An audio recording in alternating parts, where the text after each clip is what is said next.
Assalomu alaykum kichik do'stlar, yaxshimisizlar? Men sizlarning do'stinglar Navro'za Sabir. Men bugun sizlarga Kichik ko'k rang va Kichik siyriq rang degan kitobni o'qib beraman. Bu kitobning avtori Leo Leoni. Tarjima qiluvchi Naval. Bu Kichik ko'k rang. Kichik ko'k rangning oilasida yana ko'k rang dadasi va ko'k rang opasi bor ekan. Kichik ko'k rangning nurg'un do'stlari bor ekan. Biroq uning eng yaqin do'sti bo'lsa kichik siyriq rang ekan. Kichik siyriq rang uduldagi ko'chada turdi ekan. Ularning eng yoqtirib o'ynaydigani mukum-mukulang ekan. Yana chambarak bo'lib cho'rgilab o'ynashni yaxshi ko'rdi ekan. Ular maktabda intayin ratlik tizilib o'tirishar ekan. Maktabdan qaytgandan keyin ular yana sakrashib, taqlashib o'ynashar ekan. Bir kuni kichik ko'k rangning opasi sirtqa narsa setib olg'ali chiqmoqchi bo'pti. U kichik ko'k rangga "Sen sirtqa chiqib ketmay, uyda o'ltirib turg'in" deb tapilabdi. Biroq kichik ko'k rang yana sirtqa chiqib, kichik siyriq rangning yoniga beribdi. "Asta, ko'chaning uduldagi uyda hech kim yo'q ekan." U yoqni izlabdi. Bu yoqni izlabdi. Izda tuyuqsiz to'xmishda so'qilishib ketibdi. Kichik siyriq rangni topdi.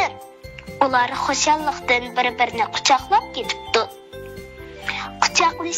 Quchoqlashib, natijada ular yashil rangga o'zgarib qoldi. Ondan ular bog'chaga berib o'ynabdi. Ular bir toneldan o'tibdi. Ular kichik apelsin rangni qo'g'lab o'ynabdi. Ular yana egiz bir taqqa yonishib chiqibdi. Voyjon, tozimi yerib ketibdi. Ular uyga qaytibdi. Biroq ko'k rang dada bilan ko'k rang oppa beshini choyqishib, "Sen bizning kichik ko'k rang bolamiz emas, sen yashil rang ekansan" debdi.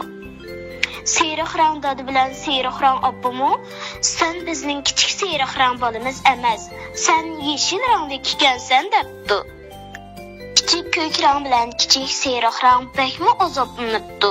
Ular yig'lab, nurg'un ko'k ranglik yosh tomchisi va siyriq ranglik yosh tomchilarini to'kishibdi. Ular yig'la tok butunlay yoshga aylanib yiqib ketguncha yig'lashibdi. Eng oxirida ular o'zlarining asl holatiga qaytib qoldi. Ular "Hozir ota-onamiz bizni to'nga olishi mumkin-a?" deyishibdi. Ko'k rang dada bilan ko'k rang oppa kichik ko'k rangni ko'rib intayin xushal bo'lib ketibdi. Birdan quchoqlab suyib ketibdi. Ular kichik siyriq rangni quchoqlabdi. Biroq tez qarang-a, ular yashil rangga o'zgarib qolibdi. Ular endi buning nima ishligini tushunibdi. Shuning bilan ular ko'chaga chiqib, bu xush xabarni ko'pchilikka yetkazib beribdi. Ko'pchilik xushal-xo'ramalda bir-birini quchoqlashibdi. Bolalar toki kechki tomoq vaqtigacha o'ynashibdi.